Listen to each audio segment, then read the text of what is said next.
Alors moi j'ai choisi mon sujet déjà par intérêt personnel, parce que l'évaluation d'entreprise c'est un sujet qui m'a toujours intéressée et puis auquel je suis aussi souvent confrontée dans le cadre de mon travail puisque je suis conseillère à la clientèle pour les entreprises. On a très souvent des clients qui nous sollicitent pour des achats à vendre d'entreprise et c'est donc des connaissances que j'avais envie de développer. Alors bon, déjà le sujet ça faisait longtemps que je l'avais choisi, ça faisait un moment que j'avais prévu de faire une évaluation d'entreprise.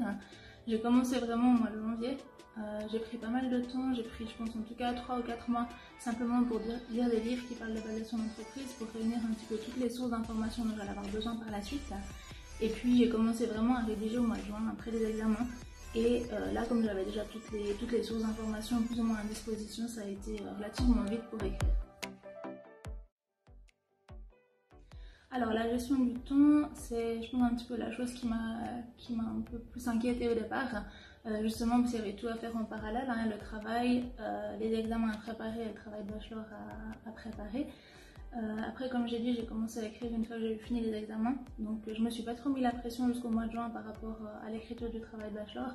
Je me suis vraiment consacrée à réunir des informations et puis surtout j'ai essayé de me faire une planification, de me dire voilà je savais que jusqu'en juin j'avais pas l'intention de commencer à écrire et puis j'ai essayé de me définir vraiment des étapes, à telle période je vais mettre à tel chapitre de mon travail de bachelor et j'ai planifié aussi assez large parce qu'il y a des phases qui prennent beaucoup de temps, par exemple la finalisation, on a l'impression qu'on a fini mais en fait de relire et puis de mettre en forme etc ça prend beaucoup de temps donc ouais, j'ai vraiment essayé de planifier assez large pour me faire.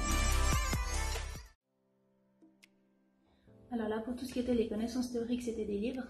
J'ai lu plusieurs livres sur l'évaluation d'entreprise. Ensuite, tout ce qui touchait à l'entreprise en elle-même, ça a été le chef d'entreprise qui a été ma principale source d'information. Je l'ai rencontré plusieurs fois. Sa fiduciaire également.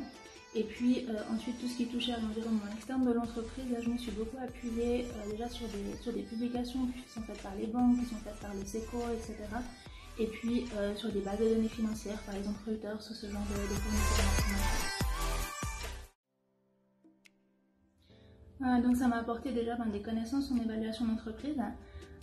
Ensuite, la formation HEG, c'est une formation qui est assez généraliste, donc ce travail de bachelor, il m'a permis de me spécialiser un petit peu dans l'évaluation d'entreprise.